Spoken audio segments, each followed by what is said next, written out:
Wapendwa katika Kristo, tumsifu Yesu Kristo. Leo tarehe 19 Machi 2026 tunaadhimisha sherehe ya Mtakatifu Yosefu, mume wa Bikira Maria. Mtakatifu Yosefu ni baba mlishi wa Yesu Kristo, wengine tunasema ni mlezi wa Yesu Kristo, na alikuwa pia ni mume wa Bikira Maria. Na ni mlinzi wa kanisa Katoliki ulimwenguni, na ni yeye aliyechaguliwa kutekeleza wajibu maalum katika historia ya wokovu na katika historia ya wokovu. Hivyo leo kanisa linapoadhimisha sikukuu hii ya Mtakatifu Yosefu, ambaye alikuwa ni mtu wa haki ambaye Mungu alimchagua kwa mlezi wa Yesu Kristo na mume wa Bikira Maria. Ingawa katika Injili hatuoni akizungumza sana au Injili zikimwelezea kuhusu maisha yake yanaonyesha imani kubwa, utii wa Mungu na unyenyekevu wa ajabu. Tunaona alivyokuwa mtii, akakubali kupokea majukumu ya kumlea Yesu Kristo, na ndio alitunza familia yake vizuri sana, na alipata riziki zake za kila siku na kazi ya mikono yake. Alikuwa ni mtu pia ambaye anajishughulisha, alikuwa ni mtu ambaye si mvivu, na ndio maana mwezi wa 5 tarehe 1 tutaadhimisha tena sikukuu yake, ambaye alikuwa kama mfanyakazi. Tutaadhimisha kumbukumbu ya Mtakatifu Yosefu mfanyakazi. Kwa yeye alifanya kazi kwanza ya kuwa baba mlishi wa Yesu Kristo, alikabidhiwa kazi ya kumtunza Yesu Kristo. Hivyo alikuwa na wajibu wa kuitunza familia takatifu, ambaye yeye ni mfano bora wa maisha yetu kila siku, na kuwa alijipatia riziki halali kwa ajili ya kuitunza familia yake na kwa kufanya kazi za mikono. Mtakatifu Yosefu alijulikana pia kwa kazi ya useremala pamoja na Yesu. Yesu pia alifanya kazi, japo alikuwa ni mwana wa Mungu, alikuwa ni Mungu, lakini alifanya kazi. Katika hiyo mwezi wa 5 siku ya mheshimu Mtakatifu Yosefu mfanyakazi, ambayo ilipitishwa na Papa Pius wa 12 mwaka 1955, ambayo ilikuwa inatukumbusha heshima ya kazi ya mwanadamu isiyokiuka utakatifu wa maisha. Katika masomo ya leo, katika somo la kwanza lilotoka katika kitabu cha Samueli wa pili sura ya 7 ya 4 hadi ya 5 na aya 12 hadi ya 14 na aya 16, tunamwona Mungu anamwahidi Mfalme Daudi kwamba uzao wake utadumu milele, na kwamba kiti chake cha enzi na ufalme wake kitaimarishwa milele. Ahadi hii ilitimia kikamilifu katika kuja kwa Yesu Kristo, ambaye alizaliwa katika ukoo wa Daudi. Mtakatifu Yosefu alikuwa ukoo wa Daudi, na kupitia yeye aliingizwa katika ukoo huo, kama ilivyoelezwa katika Injili ya Mathayo sura ya 1 ya 16. Katika wimbo wa katikati ya leo kutoka katika Zaburi ya 89 aya ya 1 hadi ya 4 na aya 26 na aya 28, wimbo huu unazungumzia uaminifu wa Mungu kwa agano lake. Tunaona kwamba Mungu hutekeleza ahadi zake anazozitimiza kwa wakati wake. Hivyo tunaona kwamba historia ya wokovu inaongozwa na uaminifu wa Mungu.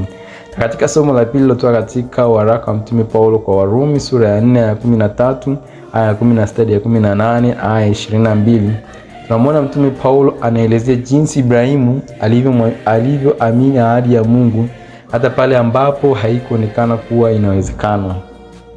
Imani hiyo ilihesabiwa kwake kuwa haki. Vivyo hivyo maisha ya Mtakatifu Yosefu yanaonyesha imani ya aina hiyo, imani inayotii hata bila kuelewa kila kitu. Na katika somo la Injili iliyotoka katika Injili ya Mtakatifu Mathayo sura ya 1 ya 16 aya ya 18 hadi 21 na aya 24, inatuonyesha jinsi Yosefu alivyokuwa mtu wa haki. Tunaona alipogundua kwamba Bikira Maria alikuwa na mimba, alifikiria kumwacha kwa siri ili asibaibishe, lakini malaika wa Bwana alimtokea katika ndoto na kumwambia asihofu kumchukua Maria kuwa mke wake, kwa sababu mimba hiyo ilikuwa kwa uwezo wa Roho Mtakatifu. Yosefu hakusita, alitii mara moja na kufanya kama alivyokuwa ameagizwa. Kutoka kwa Mtakatifu Yosefu tunajifunza mambo muhimu sana kwa maisha yetu. Kwanza, tunajifunza utiifu wa Mungu. Yosefu hakubishana wala kuchelewa kutekeleza mapenzi ya Mungu. Aliposikia sauti ya Mungu alitenda. Pili, tunajifunza unyenyekevu na uaminifu kwa wajibu wa kila siku. Alifanya kazi kwa bidii kama seremala na alilinda familia yake kwa uaminifu. Katika maisha ya leo, wengi wetu tunaitwa kuiga mfano wa Yosefu katika familia zetu na katika majukumu yetu ya kila siku. Wazazi wanaitwa kuwa walinzi wa familia zao, kuongoza watoto wao katika imani na kuwalea kwa upendo. Na siku hizi kusema kweli, familia nyingi hawana tena ile upendo kwa watoto wao. Au nikisema upendo ambao sio mzuri wa kuwadekeza watoto. Utakuta mtoto anapewa simu anatumia, akitaka chakula fulani anakula, akipikwa chakula fulani asipokipenda anataka ashishie na soda. Na wengine pia wamekuwa wazazi hawasiliani na watoto.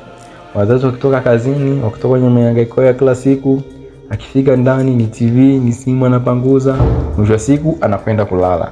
Hivyo leo tunakumbushwa kama Mtakatifu Yosefu alivyochukua wajibu wake wa kumlinda Yesu Kristo. Tunaona kabisa alimchukua kwanza, akamuondoa katika hatari ya kuuliwa na Herode, akaenda mbali.